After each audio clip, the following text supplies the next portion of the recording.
নবীর দরবারে আসছি, ইয়া রাসূলুল্লাহ আমি তো জেনা করে ফেলছি, জেনার কারণে আমি অন্তঃসত্ত্বা হয়েছি। হে মা বোনেরা, ওয়াজটা শুনিয়া যান। মহিলা সাহাবী এসে বলল, হুজুর আমি তো জেনা করে ফেলছি, জেনার কারণে আমার পেটে বাচ্চা এসে গেছে। এখন আপনি আল্লাহর ফয়সালা অনুযায়ী আমার ফয়সালা করে দেন গো নবীজি, আমি আল্লাহকে ভয় করতেছি, আমার কি উপায় হবে? আল্লাহ বলেন, ইন্নামাল মুমিনুন, মুমিন তো তারাই, নিশ্চয় তারাই মুমিন, ইদা যুকিরাল্লাহু ওয়াজিলাত কুলুবুহুম, আহা যখন আল্লাহর স্মরণ আসবে, আল্লাহর ভয়ে তার অন্তরটা থরথর থরথর করে কাঁপতে থাকবে। আল্লাহ ভুল হয়ে গেছে, আল্লাহ ভুল হয়ে গেছে, আল্লাহ আমার উপায় কি হবে?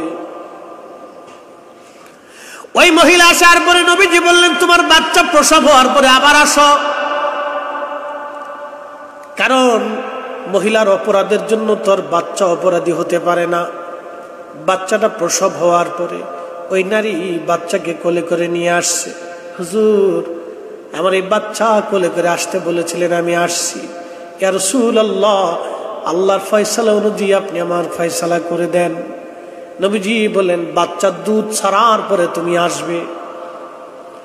2 বছর পর্যন্ত বাচ্চা দুধ পান করলো। দেখেন নবীজি কত বড় ইনসাফ করনেওয়ালা। একবার জোরে বলবেন আল্লাহু আকবার। আল্লাহ নবী, নবী তিনি আমাদের নবী, রাসূল আমাদের রাসূল, তিনি হাবিবুল্লাহ, তিনি রাহমাতুল লিল আলামিন, তিনি ইমামুল মুরসালিন। ওই নবীর ইজ্জতের চাদর যারা ধরবে, আল্লাহর কসম করে বলি বাপ হলেও তাকে চেনা যাবে না। কথা বলেন ঠিক না বেঠিক? হাত উঠা করে বলেন ঠিক না বেঠিক?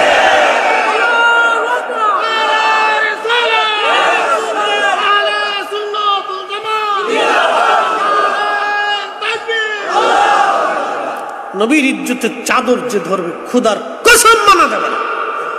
বাচ্চার দুধ খাওয়া শেষ, 2 বছর পূর্ণ হয়ে গেল। মহিলা বাচ্চাটাকে পাশে দাঁড় করে বলে, ইয়া নবী আল্লাহ আমার বাচ্চার পরিপূর্ণ হক আদায় হয়েছে গো নবীজি, আল্লাহর ফয়সালা অনুযায়ী আপনি আমার বিচার করে দেন। ও মা বোনেরা গো, বুঝে যান আল্লাহর ভয় তাদের কলিজার ভিতরে কত কঠিন, আল্লাহর ভয় তাদের কলিজার মধ্যে কত বেশি ছিল। বাচ্চাটা পাশে দাঁড়া করে মা বলতেছে, হুজুর ফয়সালা করে দেন। আল্লাহর নবী বলেন, সাহাবীরা রে, মাটি খনন করে তার মাজা পর্যন্ত, পেট পর্যন্ত মাটির মধ্যে দাফন করে তাকে পাথর মারা হোক। এটার নাম রজম। আল্লাহর আইন অনুযায়ী যেই বিবাহিত নারী আর পুরুষ জেনা করবে, আল্লাহর ফয়সালা অনুযায়ী তাদেরকে রজম করা লাগবে। এটা ইসলামী আইনের ব্যবস্থা, যাতে পৃথিবীতে কোনো বিবাহিত পুরুষ আর নারী জেনা না করে। ওইভাবে মহিলাকে পাথর মারা শুরু হয়ে গেল। পাথরের আঘাতে রক্তগুলি ফিনকি মেরে একজন সাহাবীর গায়ে লাগলো। সাহাবী ধিক্কার দিয়ে বলা, নাপাক রক্ত, এই একটা খারাপ মহিলার রক্ত আমার গায়ে লেগে গেল। আল্লাহর নবী ধমক দিয়ে বলেন, এই সাহাবী এই নারীকে খারাপ বলবে না। পৃথিবীর মধ্যে যদি তোমরা কোনো জান্নাতি মানুষের চেহারা দেখতে চাও, এই নারীর দিকে তাকাও। এই নারী আল্লাহর জান্নাতি বান্দি। একবার জোরে বলবেন কি আল্লাহু আকবার। কারণ কি? আল্লাহর ভয় বারবার আসছে, হুজুর আমি অপরাধ করে ফেলছি, আপনি আল্লাহর ফয়সালা করে দেন। সে তার জীবনের শেষ সময় পর্যন্ত আল্লাহর ফয়সালার জন্য অপেক্ষা করেছিল। নবী ধমক দিয়ে বলেন, এই সাহাবীরা, দুনিয়ার থেকে কোন জান্নাতি নারীর চেহারা যদি দেখতে চাও, এই মহিলার দিকে তাকাও। সে আল্লাহর জান্নাতি, সে আল্লাহর জান্নাতি। সে জীবনের বহু বছর আল্লাহকে ভয় করেছে, সে আল্লাহর জান্নাতি। তাকে জাহান্নামী মনে করবে না, সে আল্লাহর জান্নাতি। একসাথে বলা যাবে সুবহানাল্লাহ। পৃথিবী পাওয়ার পরে নমরুদ পাগল হয়ে গেল। পৃথিবীর এমন কোন ইঞ্চি মাটি নাই যেই মাটির বাদশাহী আল্লাহ তাকে না দিয়েছিলেন। এই বাংলাদেশের বাদশাও তৎকালীন সময় নমরুদ ছিল। পৃথিবীতে 4 জনকে আমার আল্লাহ পৃথিবীর বাদশা বানিয়েছিলেন। এক নম্বর সুলাইমান আলাইহিস সালাতু ওয়াস সালাম, আল্লাহ পাক তাকে পৃথিবীর সমস্ত জমিনের বাদশা বানিয়েছিলেন। সারা পৃথিবী ঘুরে আসতে সুলাইমান আলাইহিস সালামকে আল্লাহ একটা বাহন দিয়েছিলেন। এই বাহনের নাম হলো তক্ত সিংহাসন। এই সিংহাসনটাকে বলতেন বাতাস। তামাম দুনিয়া ঘুরে নিয়ে আসো। বর্তমান পৃথিবীর ব্যাসার্ধ 24,000 কিলোমিটার। 24,000 কিলোমিটার ঘুরে আসতে একটা বিমানের 24 ঘন্টা সময় লেগে যায়। ঘন্টায় 1000 কিলোমিটার বেগে একটা রকেট ঘুরে আসে। সারা পৃথিবী ঘুরে আসতে 24 ঘন্টা সময় লাগে। আর আল্লাহ সুলাইমান কেমন একটা বাহন দিয়েছিলেন, সে বাহন দিয়ে ঘুরে আসতে 24 ঘন্টা সময় লাগে নাই, মাত্র 12 ঘন্টার মধ্যে তামাম দুনিয়া ঘুরে আবার তিনি রাজধানীতে ফিরে যাইতেন। তেলের গাড়ি তেলে চলে, হাওয়ার গাড়ি হাওয়ায় চলে, বিনা তেলে চালাই গাড়ি নবী সুলাইমান। আমরা সেই মুসলমান, আমরা সেই মুসলমান। বর্তমান বিজ্ঞানের সময় লাগে 24 ঘন্টা, আর আজ থেকে হাজার হাজার বছর আগে সুলাইমান আলাইহিস সালামের সময় লাগতো মাত্র 12 ঘন্টা। একসাথে জোরে বলবেন কি আল্লাহু আকবার। বুঝেন নাই মনে হয়? বর্তমান সময় লাগে 24 ঘন্টা দুনিয়া ঘুরে আসতে, আর আজ থেকে 30-40 হাজার বছর আগে সময় লাগতো মাত্র 12 ঘন্টা। সুবহানাল্লাহ। বাড়ি যাইয়া আল্লাহ তাকে পৃথিবীর প্রত্যেকটা ইঞ্চি জমিনের বাদশাহী দিয়েছিলেন। আর একজনকে আল্লাহ তামাম দুনিয়ার বাদশাহী দিলেন, তার নাম হযরতে বাদশা যুলকারনাইন রাহিমাহুল্লাহ। বাদশা যুলকারনাইন কালেমা পড়েছিলেন হযরত ইব্রাহিম খলিলুল্লাহর হাতে। মারহাবা বলবেন। নমরুদের বাদশাহীর পরে আল্লাহ তাকে দুনিয়ার বাদশাহী দিয়েছিলেন। নমরুদের বাদশাহীর পরে আল্লাহ যুলকারনাইনকে বাদশা বানিয়েছিলেন। যুলকারনাইন তামাম দুনিয়ার বাদশা আল্লাহ বানিয়েছিলেন। একদিন কাবার পাশ দিয়ে যাওয়ার সময় দেখে ইব্রাহিম আর ইসমাইল আলাইহিমুস সালাম দুইজন কাবা শরীফ নির্মাণ করতেছে। হযরতে বাদশা যুলকারনাইন বলেন, আপনি কে?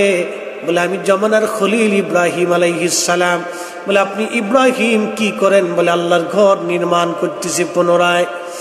এইটা কোন ঘর? বটে আল্লাহর ঘর বাইতুল্লাহ, আল্লাহর ঘর কাবা শরীফ। বলে, আপনি কে? বলে, আমি আল্লাহর নবী। বলে, আল্লাহ কে? বলে, আল্লাহ মালিক, যিনি খালিক, যিনি রব, যিনি রহমান, যিনি রহিম, যিনি গফফার, যিনি গফুর, যিনি রব, যিনি করিম ও সত্তার, রহিম ও জব্বার আল্লাহ। যুলকারনাইনকে আমি আল্লাহ চিনবো, আপনি আল্লাহর নবী, তার প্রমাণ কি? বলে, এই যে যেই ভেড়াগুলি তুমি দেখো যুলকারনাইন, এই ভেড়ারা সাক্ষী দিবে আমি আল্লাহর খলিল ইব্রাহিম। একবার জোরে বলবেন কি মারহাবা। কিসে বলবে? জোরে কর। ভেড়া ভেড়া ভেড়া ভেড়া কথা কয়। হ্যাঁ, তো যুলকারনাইন বলতেছে, ইব্রাহিম, আমি যে তোমার প্রতি কালেমা পড়বো, আল্লাহ যে আছে তার প্রমাণ কি?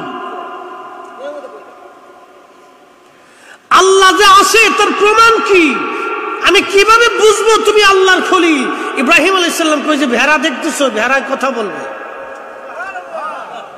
ধুর হইছে না, আরো জোরে। ভেড়া কথা বলবে কি? ভেড়ায় কথা বলে? হ্যাঁ, ভেড়া কথা বলবে। শুধু বলবেই না, আমি যে আল্লাহর খলিল সেটাও বলে দিবে। বাদশা যুলকারনাইন বললেন, ইব্রাহিম, তাহলে বলান তো ভেড়া কথা বলেনি দেখি। ইব্রাহিম আলাইহিস সালাম বলেন, ভেড়া রে, কালেমার সাক্ষী দাও। 6টা ভেড়ার জবান খুলে গেল। 6টা ভেড়া একসাথে পড়তে লাগলো, লা ইলাহা ইল্লাল্লাহু ইব্রাহিম খলিলুল্লাহ। জোরে বলবেন কি মারহাবা। বাদশা যুলকারনাইন দেখো, ইব্রাহিম খলিলুল্লাহ গো, আপনি যে আল্লাহর বন্ধু, আল্লাহর পেয়ারা, আপনি আল্লাহর নবী, আর আল্লাহ যে আল্লাহ আছে আর বুঝার বাকি নাই। ভেড়া কথা বলে না, কিন্তু ভেড়া আপনার কালেমার সাক্ষ্য দিল। জুলকারনাইন বাচ্চা কালেমা পড়ে মুসলমান হয়ে গেলেন। সেই দিন থেকে আল্লাহ থেকে তাম পৃথিবীর বাদশাহী আল্লাহ দিলেন। পৃথিবীর এমন কোন ইঞ্চি মাটি নাই যেই মাটির বাদশা জুলকারনাইনকে আল্লাহ না বানাইছিলেন। জোরে বলবেন কি মারহাবা।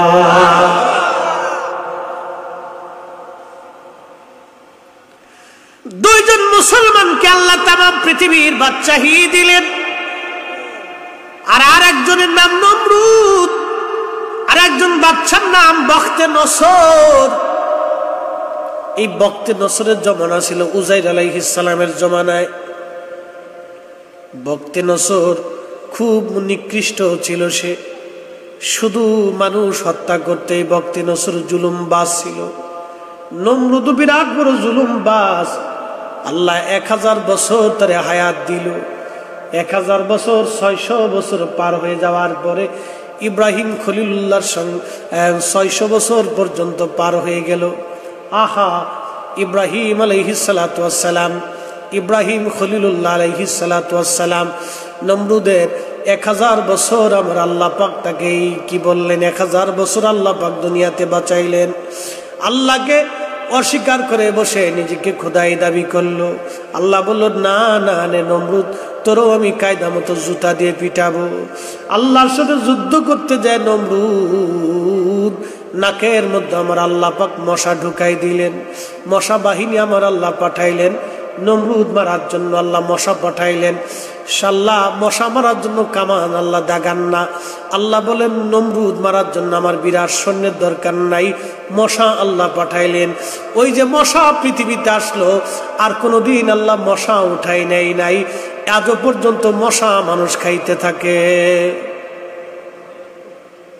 ওই যে মশা পাঠাইছে, আর মশা জীবনে কোনোদিন আল্লাহ উপরে নিচে না। বিরাট বাহিনী আল্লাহর সাথে যুদ্ধ করার জন্য সারা পৃথিবী থেকে নমরুদ সৈন্য নিল। লাখে লাখে সৈন্য ইরাকের বাগদাদে আল্লাহর সাথে যুদ্ধ করবে। আল্লাহ পাক মশা পাঠাই দিলেন। মশা কোটি কোটি মশা আসলো ঝাঁকে ঝাঁকে। নমরুদ কয়, দেখছো নি আকাশে মেঘ বৃষ্টি আসবে। নমরুদ জানে না আগামী সময়ের জন্য তার জন্য মহা বিপদ আসে। আল্লাহ বলেন, ওয়ামা তাদরি নাফসুম মাযা তাকসিবু গাদা। আগামী সময়ে মানুষের তকদিরে কি আসতেছে মানুষ জানে না। এই মানব জাতি সৃষ্টি করার আগে 50,000 বছর আগে আল্লাহ তকদির বানাইছে। একবার জোরে বলবেন কি সুবহানাল্লাহ। এই অ্যাটেনশন, মাসালাটা খুব গুরুত্বপূর্ণ। আল্লাহ কলম সৃষ্টি করার পরে বলেন, কলম উক্তুব, তুমি লেখো। কলম তুমি লেখো। কলম বলল, ইয়া রব কি লিখবো? আল্লাহ বলেন, মাকাদিরাল খালক, সৃষ্টির তকদির তুমি লেখো। মাকাদিরাল খালক, সৃষ্টির তকদির তুমি লেখো। আপনার বাড়ির বিড়াল কি খাবে সেটাও আল্লাহ লেখাইছে। সুবহানাল্লাহ বলবেন। আমার বাড়ির একটা বিড়াল আছে। ছোটকালে বাচ্চারা নানি বাড়ি থেকে বিড়ালটা নিয়ে আসছিল। তো বাচ্চার বিড়াল দুধ ছাড়ে নাই, ওই অবস্থায় নিয়ে চলে আসছে। ওরা ছোট মানুষ, বিড়াল ছাড়া আসবে না, কি জ্বালা। শেষে নানি ওইটাই ধরে দিয়ে দিছে। এখন বাচ্চা যে দুধ খায়, ও তো বাসায় আনার পরে ছাড়া তুফান, ও কিচ্ছু খায় না। তো ওই যে ছোটকাল থেকে যে দুধ খাওয়াইছে, ওই দুধ খাওয়ার অভ্যাস, এখনো বুড়ো হয়ে গেছে, দুধ ছাড়া কিচ্ছু খাবে না। কি জমিদার, চিন্তা করে। আমি খালি মাঝে মধ্যে চিন্তা করি, আল্লাহ তোর এই সারাটা জীবন আল্লাহ দুধ খাওয়াই বাঁচা রেখে। আমার বাসায় আসলেও কি দুধ দিতেই হয়। পুরা ঘর তুফান করবে, দুধ না দেওয়া পর্যন্ত যাবে না। তো দুধ খাইয়ে তারপরেও যাবে। দুধ যখন দেওয়া শেষ, ও শান্তি। তখন আমি বসে বসে মাঝে মধ্যে চিন্তা করি, আল্লাহ দেখো, উক্তুব মাকাদিরাল খালক, আল্লাহ বলছিলেন সৃষ্টির তকদির লেখো।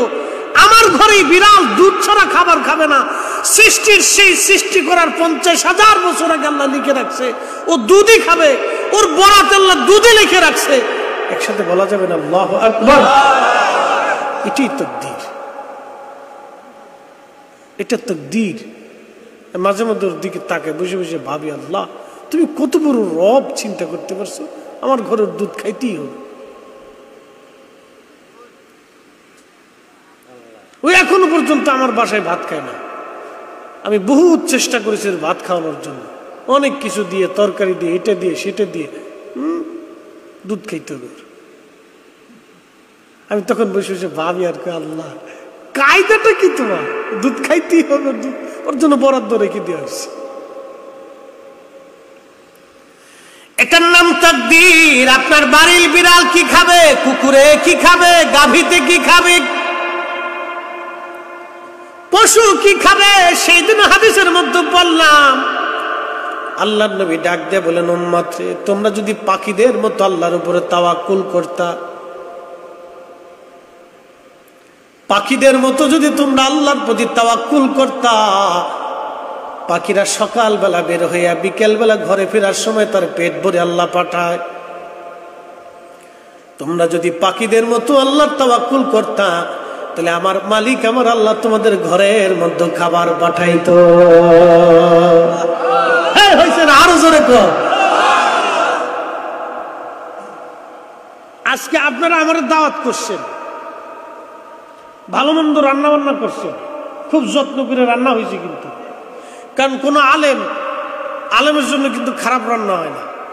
বাড়ির মহিলারা চিন্তা করে হুজুর আসতেছে, হুজুরের জন্য ভালো খাবারটাই মহিলারা রান্না করে এবং খুব যত্ন করে রান্না করে। এটা সত্য, যা রান্না করুক খুব যত্নের সাথে তারা রান্না করে, তো খুব যত্ন করে তারা রান্না করছে। এই মাটিতে একসময় 360 আউলিয়া এসেছিল, কথা বলেন ঠিক কিনা? কিন্তু তাদের জন্য এরকম মাংস তৈরি করা ছিল না, কে খাবার তাদেরকে দেবে কোনো বরাদ্দ টরাদ্দ ছিল না। হা হা, আজকেও আমরা দিনের দাওয়াত দিই, তারাও দিনের দাওয়াত দিয়েছিল। ওনারা ইসলামে দেশে এনেছে, ওনারাই কায়েম করেছে, ওনাদের দেখেন ইসলামে দেশে চলবে, কথা বলেন ঠিক না? নতুন নতুন এক একটা মতবাদ আসবে। এখন নতুন আর একটা মতবাদ এসে নাম আলে কোরআন। সর্বনাশ, এদের মতবাদ কি জানেন?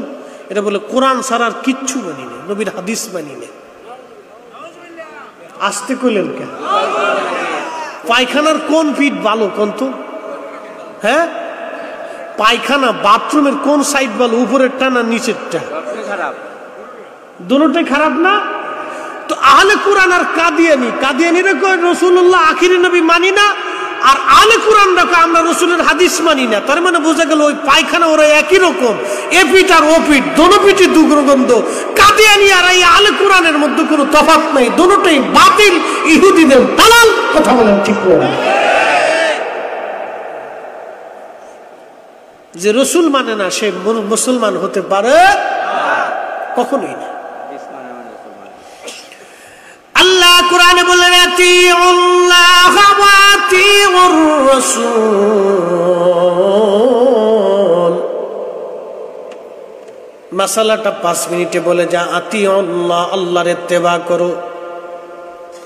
আতিউন শব্দটা আল্লাহর বেলায় যেমন নবীর বেলায় আল্লাহ তেমনি বলেন আতিউর রাসূল। আমি আল্লাহকে যেইভাবে মানবা আমার নবীকে তোমরা সেইভাবেই মানবা। না হয়েছে না? আরো জোরে। আল্লাহ যেইভাবে মানবা নবী সেইভাবেই মানবা। মারহাবা বলবেন? আতিউন শব্দটা আল্লাহর বেলায় যেমন নবীর বেলায়ও তেমন। লিতুমিনু বিল্লাহি ওয়া রাসূলিহি, ঈমান আনবা আমি আল্লাহর প্রতি, ঈমান আনবা আমার নবীর প্রতি। আল্লাহর উপরে যেইভাবে ঈমান আনবা আর নবীর উপরে সেইভাবে ঈমান আনবা। ফয়সালা কি আমাদের না আল্লাহ? তার মানে যারা আল্লাহ মানার কথা বলে নবী মানে না, ওরাই হলো বর্তমান জমানার কাজ্জাবার দাজ্জাল, কোনো সন্দেহ নাই, কথা কোন ঠিক কিনা? সচ্চে মুসলমান ওরা নামে মুসলমান, ইমানদারের ইমান নিয়ে করছে যারা খেলা, ওরাই তো আসলে এজিদেরই চেলা। দাড়ি টুপি পাগড়ি আছে দেখতে মাওলানা, ভিতরে নেই নবী প্রেম ইয়াজিদে ভরা। জালুয়াবাদের মুসলমান মাইকের আওয়াজ যত দূরে যায়, এরপরে আল্লাহ কোরআনে বললেন মাইয়ুতির রাসূল ফাকাদ আতা আল্লাহ।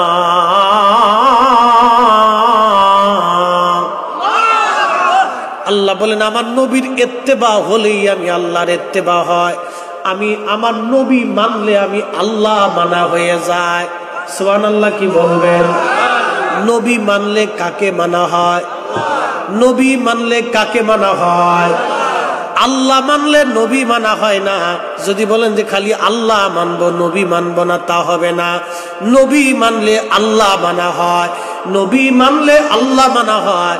নবী ভালোবাসলে আল্লাহ ভালোবাসা হয়, নবী খুশি করলে আল্লাহ খুশি করা হয়, নবীর জন্য জীবন দিলে আল্লাহর জন্য জীবন দেওয়া হয়, নবী আল্লাহর পক্ষে থাকা হয়, নবীর দলে থাকলে আল্লাহর দলে থাকা হয়।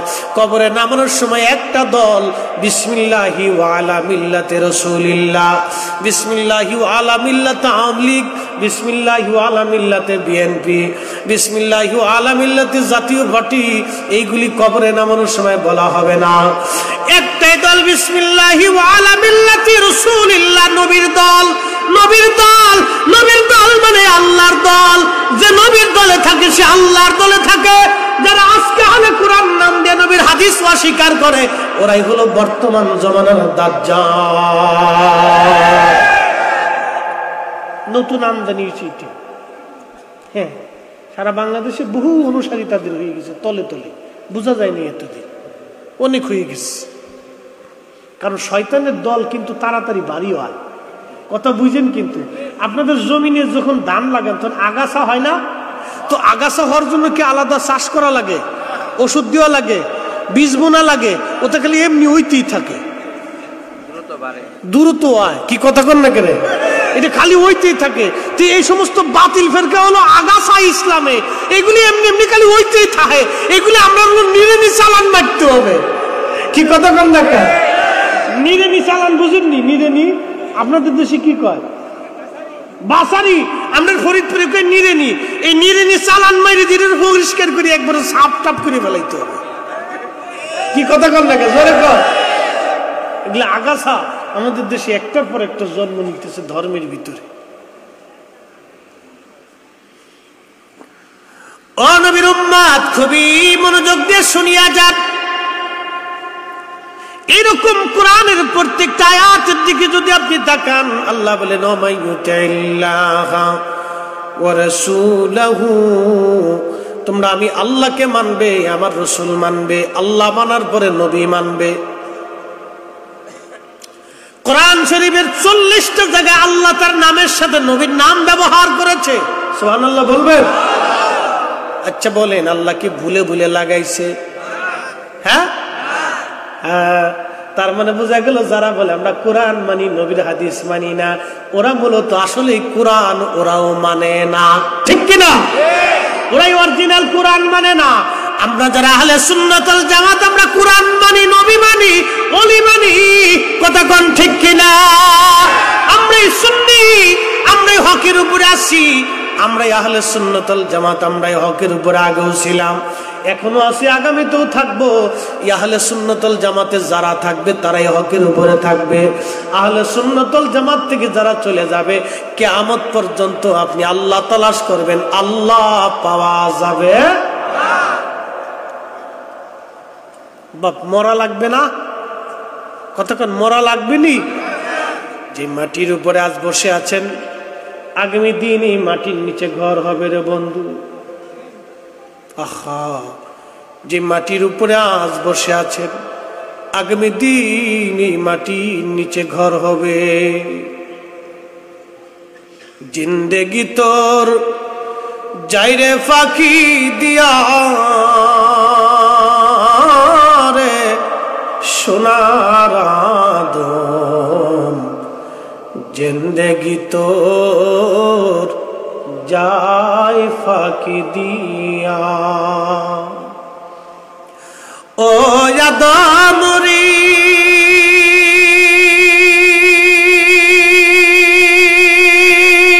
পাক ধরিয়া গেছে দাড়ি, দন্তবাসে গুটাচারি, সমন জারি গিয়াছে করিয়ারে সোনার আদম, জিন্দেগি তোর যায় ফাঁকি দিয়া।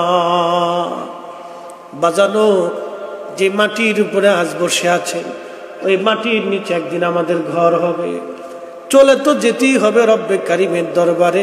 কি নিয়ে যাবেন? ঈমান আর আমল। ঈমানের নাম আকাইদে আহলে সুন্নাত ওয়াল জামাত।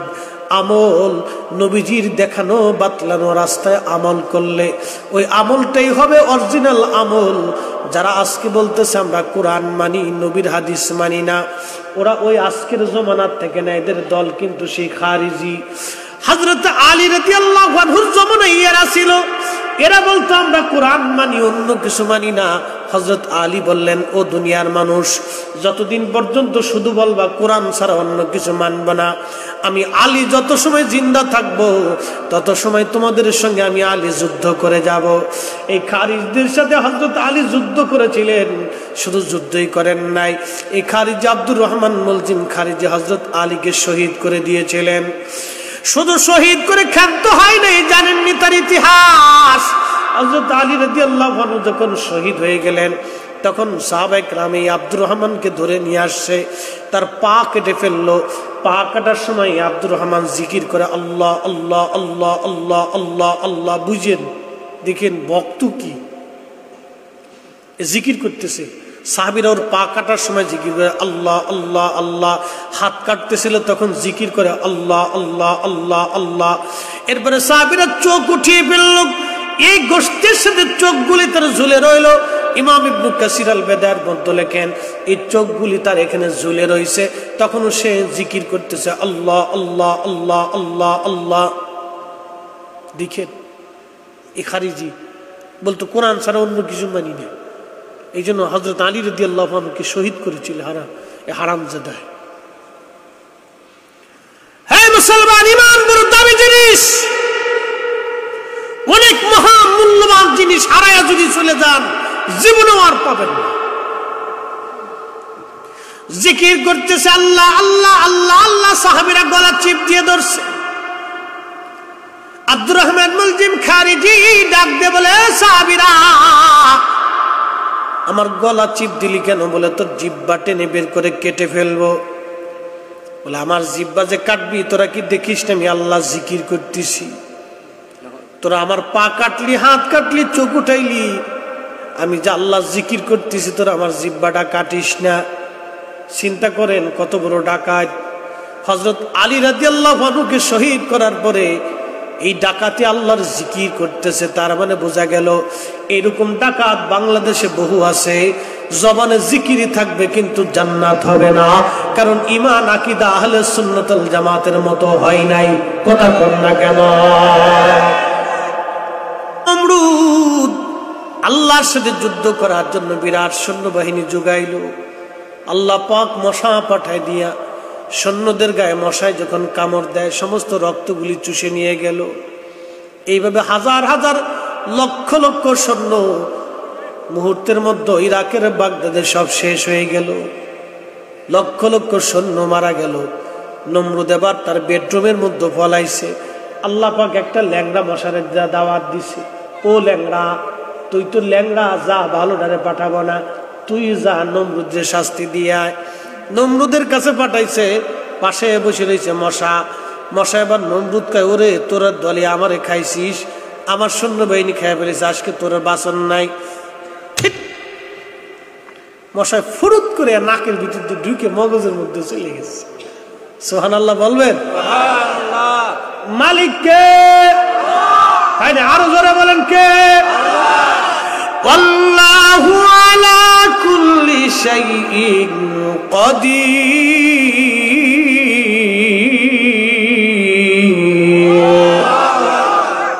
সর্বময় ক্ষমতার মালিক আল্লাহ। ছন্দ টন্দ আছে, মশাতে ঢুকে গেল নাকের মধ্যে, খুট করে কামড় দেয়, নমরুদ বাড়ি মারে, যখন থাপ্পড় মারে তখন মশাই কামড় বন্ধ করে দেয়, আবার থাপ্পড় মারা বন্ধ, আবার খুট করে কামড় দেয়। এইভাবে 1 আর 2 বছর না, ইমাম ইবনু কাসির লেখেন 400 বছর ধরে নমরুদ এইভাবে জুতা দিয়ে পিটাইছে। এরপরে 400 বছর পরে একবারে চিন্তা করলে আজকে আর সারাসারি নেই, জোরেই মারছে, মারার সাথে সাথে মাথা ফাইটে শেষ। আল্লাহকে যা আজীবনের জন্য, এজন্য কোরআন আল্লাহ ওয়াজ করেছেন, ইন্নাল্লাযীনা কাফারু মিন আহলিল কিতাবি ওয়াল মুশরিকিনা ফি নারি জাহান্নাম খালিদিনা ফিহা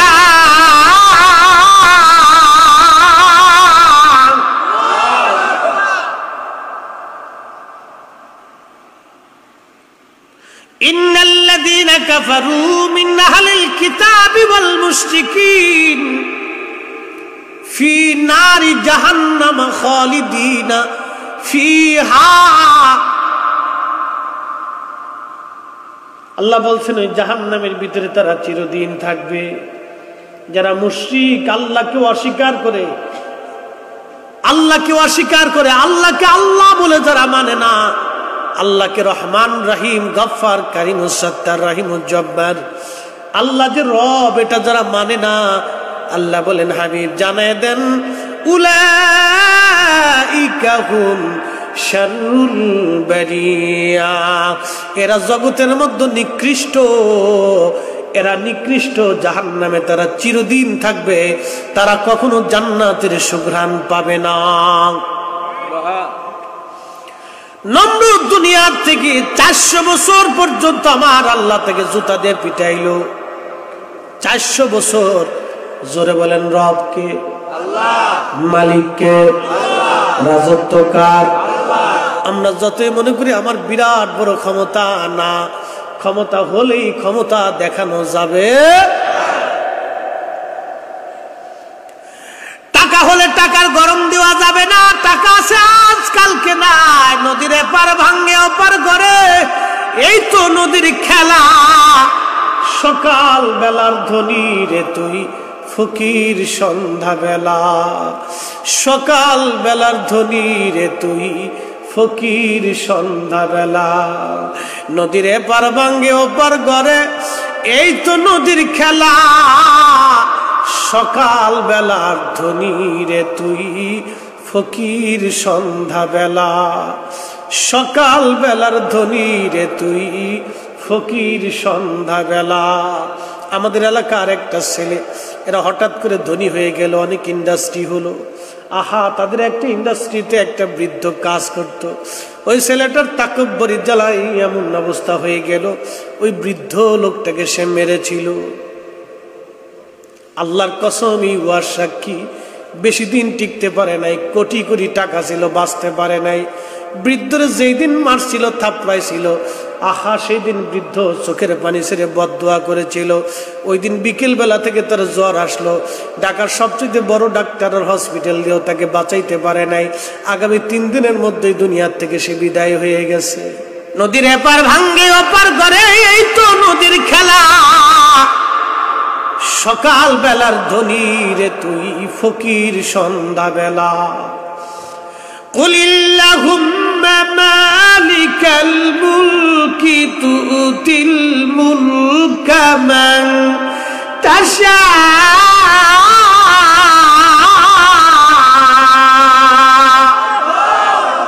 দোলাসে দোয়া, জোরে বলেন, দোয়া মানি না। যে দোয়া মানে না, সে বাবা মার জন্য দোয়া করলো কখন? তার মানে বুঝা গেল ও পিতা মাতার প্রতি শুকরিয়া নাই, ওটাই অকৃতজ্ঞ বেঈমান। কি কথা বলে? ওটা অকৃতজ্ঞ। আরেকদল আছে কয় না, এইগুলি করা লাগবে না, সব বেদাত। ও বেদাত কয়ে দোয়া বন্ধ করে দিছে।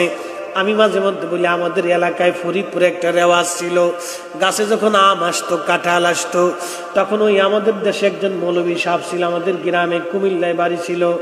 আমরা বলতাম মৌলভী সাহেব, অর্থাৎ উনি খুব সম্মানী ব্যক্তি ছিল। আমাদের ওই এলাকার সমস্ত মানুষকে সে কোরআন শরীফ শিখাইতো। খুব একজন কাট্টা সুন্নি মৌলভী সাহেব ছিল। আল্লাহ ওনার আখিরাতের মর্যাদাকে বুলন্দ করি, দোয়া করি। হুজুর খুব বুজুর্গ ব্যক্তি ছিলেন, বহু বছর আমাদের গ্রামে কাটিয়েছেন। আমরা মৌলভী সাহেব বলতাম। বাজানো, খুব মনোযোগ দেন। এই লোকটা আমাদের গ্রামে মানুষ আম হইলে, জাম হইলে, কাঁঠাল হইলে দুধ দুহাইয়া দুধ বাজার থেকে কিনে এনে আগে মৌলভী সাহেবরে দাওয়াত করে বাড়িতে এনে মোল্লা খাওয়াইতো। আমাদের দেশে করে মোল্লা খাওয়াই না, হুজুরের দাওয়াত করে এনে খাওয়াইয়া দোয়া করাইতো, মিলাদ পড়াইতো। সিজনের প্রথম ধান আসার পরে হুজুরের জন্য মিষ্টি পাকাইয়া মিষ্টান্ন তৈরি করে হুজুরের মসজিদে মিলাদ দিত অথবা বাড়িতে মিলাদ দিত। এটা ছিল আমাদের দেশের রেওয়াজ। এখন গাছে আম আছে, গাছে কাঁঠাল আছে, গাভীর দুধ আছে, কিন্তু মোল্লার কপালে নাই। মোল্লাকে মিলাদ হারাম, পাবলিকে কই পাইছি আরাম। আগে ফিরি ফিরি আম দুধ খাওয়াইছি, এবার কিনে খাও গে। বাজান, খুব মনোযোগ দিন। আমরা আমাদের ইজ্জত নষ্ট করে ফেলছি, ইজ্জত আমরা আমাদেরটা হারাইছি। এদেশের আলেমদেরকে মানুষ এখনো খুব ইজ্জত করে। কোন ছেলে যদি কোনো বাড়িতে লজিন খায়, লজিন মাস্টারের বিবি সাহেবা চিন্তা করে আমার ছেলে খাক বা না খাক, ও ছেলেটা মাদ্রাসায় পড়ে, মাদ্রাসায় পড়ে ছেলেটা আলেম হবে, ওরা আমি খাওয়াইয়া বড় করে আলেম বানাই দিয়ে গেলেও আমার জন্য দোয়া করবে। এখন ওই ছেলেটা এমন একটা মাদ্রাসায় পড়লো যে মাদ্রাসা দোয়া মানে না। এই কথা কর না, ঘুম আসতেছে রাত কেবল 12টা বাজে, এত ঘুমের কি? একসাথে জোরে কোন আল্লাহু আকবার। লজিন মাস্টারের বিবি সাহেবা হেতার ছেলেরা না খাওয়াইয়া মাদ্রাসার পুলারে খাওয়ায়, ও বড় হলে দোয়া করবে। আমি কবরে চলে গেলে দোয়া করবে, এমন মাদ্রাসায় পড়ছে ও দোয়াই মানে না। তোর ওরে খাওয়ানো চাইতে কুত্তা খাওয়াইলে বেশি ভালো হইতো। হ্যাঁ, আসতে কইলাম কেউ জোরে কর না। আমার কথায় কোনো বাকি ঝুঁকি আছে? ডাইরেক্ট অ্যাকশন মেরে দিছি, যা করে খোদা। ও মানুক আর না মানুক, আমার খারাপ হোক আর মন্দ হোক, কিচ্ছু আসে যায় না। কারণ ও লজিন মাস্টারের ওই মহিলা সারা জীবন ওরে রান্না করে খাওয়াইছি একটু দোয়ার জন্য। আজকে যে আমরা মহিলারা রান্না বান্না করে খাওয়াইছি কি জন্য? কন্ত হুজুরে এর কি আমার সাথে আত্মীয়তা আছে? না আমার বউয়ের আত্মীয় স্বজন কোনটা? তা তো কিছু কিছু না। সে চিন্তা করছে হুজুর আসতেছে, আমি ওনার ভালো মন্দ খাইলে হুজুর আমার জন্য দোয়া করবে। তিনি এমন হুজুর আমি যে আমি এত বড় হুজুর দোয়া মানি না। কি কথা কর না কেন? আমার খাওয়াইলে লাভ কি? লাভ আছে? যখন আছে তো যে হুজুর দোয়া মানে ওরে খাওয়াইতে হবে। কি কথা কর ঠিক কিনা? যারা দোয়া মানবে ওই মাদ্রাসায় পড়াইতে হবে। কথা কর ঠিক কিনা? এই তো বুঝেছি তো। বাজান, খুব মনোযোগ দিয়ে শুনিয়া যান, আমাদের দোয়ার দরকার। আল্লাহ বলেন, এবার বান্দা আমি তোমার এত কিছু দিলাম, তুমি আমাকে ভয় করবা, আমার আনুগত্য করবা। লা ইন শাকারতুম লা আযীদান্নাকুম, আমি আল্লাহর শুকর তুমি আদায় করবা, নিয়ামত বাড়াই দিব। ওয়ালা ইন কাফারতুম ইন্না আযাবি লাশাদীদ, যদি শুকর না করে কুফর করো, বেঈমানি করো, অস্বীকার করো, বান্দা তোর কপালে শনির বাড়ি চলে যাবে, বাটাম চালানো হবে রে। আল্লাহ কোরআনে বলতেছেন, ইন্না আযাবি লাশাদীদ, আমি আল্লাহ শক্ত করে তোরে বাটাম চালান দিয়ে দিব, যে চালান শুরু হলে আর কখনো শেষ হবে না। এটার নাম জাহান্নামের কঠিন শাস্তি। আল্লাহ বলেন, বান্দা দোয়া কর, রাব্বির, আমার সাথে বলেন, রব্বির হামহুমা কামা রব্বায়ানি সগীরা। তাহলে বলেন, বাবা মার জন্য দোয়া চলবে কি চলবে না? আজকে ওরা কারা যারা দোয়া বন্ধ করতে চায়, যারা দোয়া বন্ধ করতে চায়, ওরাই হলো দাজ্জালের খালাতো ভাই। ওরা কে যাবি নবীর নৌকাতে আয়। কি কথা কোন ঠিক কিনা? তোরা কে যাবি নবীর নৌকাতে আয়। রূপকাঠির ওই নৌকা খানি, রূপকাঠির ওই নৌকা খানি, নাহি ডুবার ভয় তোরা কে, যাবি নবীর নৌকাতে আয়। নবী না মানে যারা মহাহেদ কাফের তারা এ দুনিয়ায়। কথা কয় আল্লাহ এই সমস্ত বেঈমান থেকে আমাদেরকে বাঁচা। সবাই জোরে বলেন আমিন।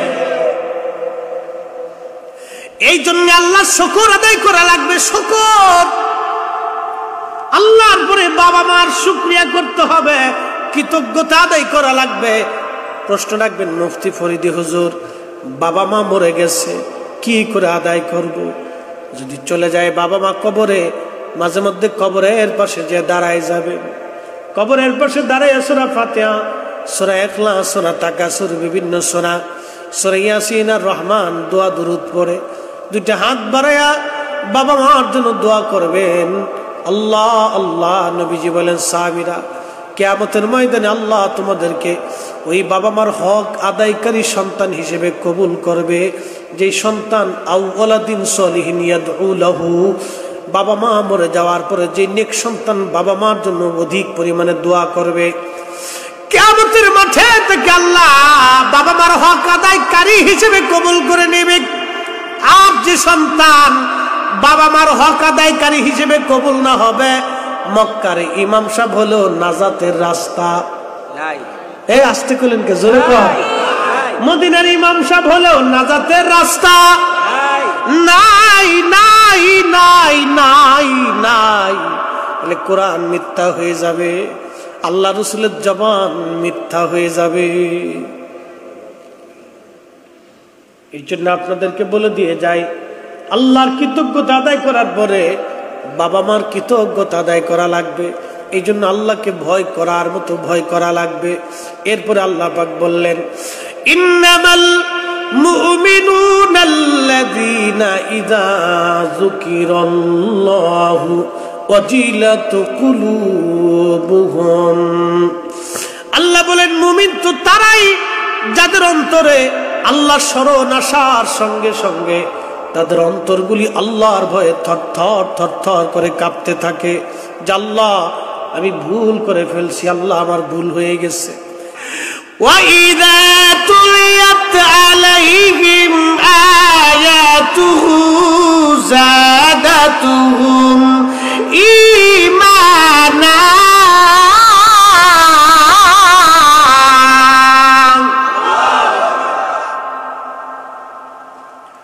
আল্লাহ বললেন যখন তাদের সামনে কোরআনের আয়াত তেলাওয়াত করা হয় তখন তাদের ঈমান বাড়তে থাকে, সুবহানাল্লাহ, ঈমান বাড়তে থাকে। তারাই মুমিন, তারাই মুমিন, ঈমান তাদের বাড়তে থাকে, ঈমান বাড়তে থাকে। এই জন্য আপনাদেরকে বলবো আল্লাহকে ভয় করতে হবে, 100% ভয় করার মতো। এরপরে আল্লাহ বলেন, ওয়ালা তামুতুন্না ইল্লা ওয়া আনতুম মুসলিমুন।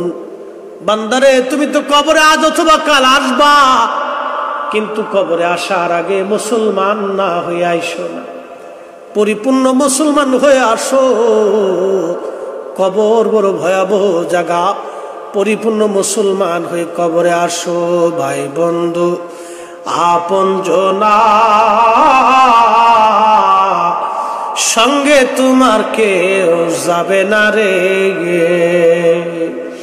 ও তোর খালি হাতে একা পথে, ও তোর খালি হাতে একা পথে যাইতে হবে মন বেরি। দেখ না মন ঝাঁক মারিয়ে দুনিয়াদারি, দেখ না মন ঝাঁক মারিয়ে দুনিয়াদারি। ও ও তোর পিছে পিছে ঘুরছে সমন, ও তোর পিছে পিছে ঘুরছে সমন, কোন দিন জানি তোর হয় সমন জারি। দেখ না মন ঝাঁক মারিয়ে দুনিয়াদারি। এই জন্য মুসলমান হয়ে কবরে যাওয়া লাগবে, মুসলমান হয়ে কবরে যাওয়া লাগবে, মুসলমান হয়ে কবরে যাওয়া লাগবে। ইমানে আমলে মুসলমান হয়ে কবরে যাওয়া লাগবে। জালুয়াবাদের মুসলমান, মুসলমান হয়ে কবরে যাওয়া লাগবে। আকাইদে আহলে সুন্নাত ওয়াল জামাত ছাড়া মুসলমান হওয়া যাবে না। যে আকীদায় 360 আউলিয়া ঘুমাইছে, যে আকীদায় খাজা মঈনুদ্দিন চিশতি আজমেরি সেঞ্জুরি ঘুমিয়েছে, যে আকীদায় হুজুর গাউসে পাক মহিউদ্দিন আব্দুল কাদের জিলানী ঘুমিয়েছে, যে আকীদায় হযরত মুজাদ্দিদ আল ফিসানি সেরহিন্দি ঘুমিয়েছে, যে আকীদায় খাজা বাহাউদ্দিন নকশবন্দ বুখারী ঘুমিয়েছে, যে আকীদায় অসংখ্য ওলিরা ঘুমিয়েছে, 4 ইমাম 4 তরিকা 4 মাযহাব আইম্মা ইকরাম আউলিয়াত কে নুজাবা নুকাবা আখির আব্দুল্লাহ যে ইমানে ঘুমিয়েছে, সেই ইমানে আকীদা আমাদেরকে ঘুমাইতে হবে।